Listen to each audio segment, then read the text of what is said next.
So first of all, I'm going to apologize if you hear the fan noise.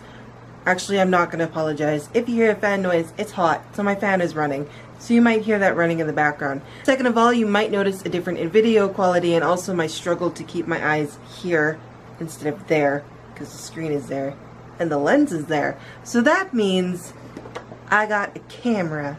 And now let's get into what we're actually here for, and that is my June wrap up. And what I'm really excited for is I also can hold everything up on my phone now. I don't have to have my laptop sitting right. This is so exciting. Anyway, let's get into my June wrap up. First book I finished in June was my first read through of the Harry Potter series by J.K. Rowling. I finished the Deathly Hallows just in the nick of time of the 20th anniversary of the Philosopher's Stone. So it's really nice to have that completed and finished, and I just feel really a part of the Harry Potter universe. I really enjoyed it. I cried so much in that book, even though so much of it was spoiled for me because, like, spoiler alert, not everybody has read it, even though this book series has been out for 20 years, so we don't all know what's going to happen to certain characters. But even though I did know most characters, it was still really hard to read some of the things and how and all of that. So I actually cried quite a bit in this book, like actually cried in this book. It's one of my favorite books in the series, just the way it's written, just all of these characters and what they've gone through and how they're wrapping everything up. It was so good. I am just so happy I finally read these books. The next book I read was A Time to Speak by Nadine Brandes, and this is the second book in the Out of Time series. This is her dystopian series that I am just finding is so good, you guys. So we're continuing on Parvin's journey. I'm not going to go too much into it because it is the second book in the series. But if you want to find out more about the first book, Melanie and I did a live show of that. We tried to keep it spoiler free, so you guys can check out our live show. I'm pretty sure we kept it pretty spoiler free for the most part, so you can still go check that out. Overall, I gave this book a 4-star rating. It had me on the edge of my seat. It had me really engrossed in it. There's a couple moments where it ran a little too slow for me, but overall, I really enjoyed it. The next book I read in June was The Noble Servant by Melanie Dickerson. This is the third book in the Thornbeck fairy tale retellings, even though it looks remarkably like the Hagenheim fairy tale books. Don't ask me why. Thomas Nelson did a cover change, but I'm going to get over it someday. But it can be a little confusing to keep the two series apart because this one looks like the other. Anyway, rant over. I really enjoyed this. It's a lot slower moving than her other books. I gave it a 4-star rating. I still really enjoyed Magdalene and her character. I enjoyed the retellings of the Goose Girl and the Prince and the Pauper. The Goose Girl I'm not 100% familiar with, so I couldn't really pick out a lot of the elements except for the fact that there was geese in the book.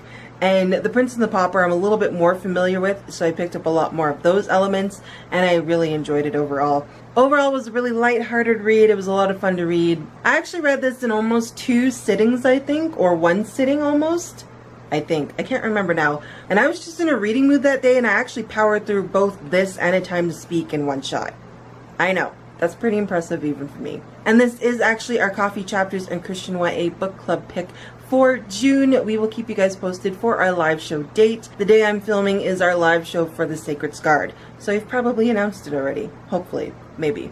But the last book I read in June was The Kiss of Deception. This is the first book in the Remnant Chronicles by Mary E. Pearson. I've been going back and forth between wanting to read this book and not sure about if I want to read this book.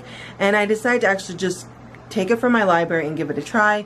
I relatively enjoyed it.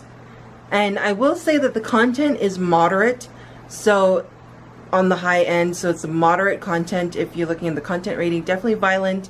There's some mild swearing. There's definitely some innuendo jokes that if you don't catch them, that's fine, but you'll probably catch them. So there are some innuendo jokes. There's also an attempted assault/rape. It doesn't get very far, but that is a trigger warning in there. It's very brief. Nothing really happens, but just so you know, that's in there. So that was about how the content sat for The Kiss of Deception. Other than that, I really enjoy Mary E. Pearson's writing. I've read her Adoration of Jenna Fox, the first book. I didn't feel the need to continue on the rest of the series with that one because it felt like a standalone and I didn't realize they had 2 other books. But for both of these books, I really enjoy her writing. She is fantastic, gripping, kind of pull you into the story writing.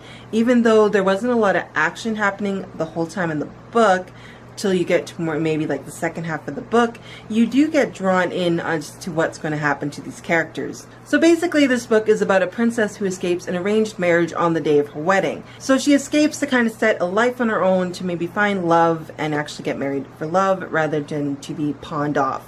Two people go after her. There's an assassin sent after her, and the prince that she jilted goes after her as well.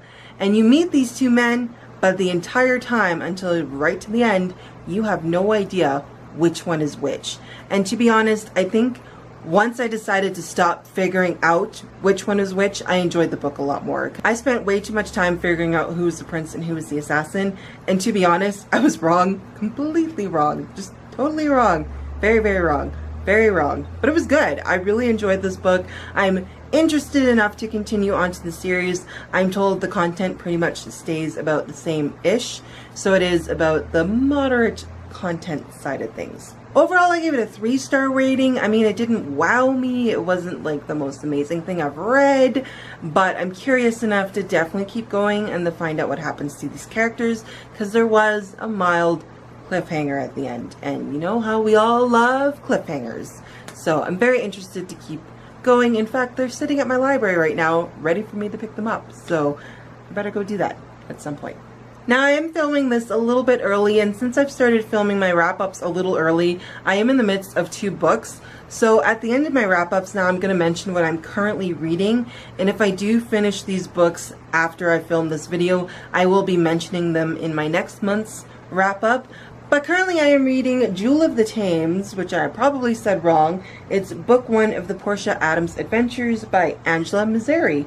And so far it's really good. I like how this is written. I like the language. I like the characters so far, so I'm very excited to see how this goes. It's like a Sherlockish type story with the main female character again, so I really like those. I mean, I enjoyed The Bachelor Girl's Guide to Murder. And again, this one actually starts off in Toronto and she ends up moving to London. So it's actually pretty cool. Plus, moving to London is really cool for me.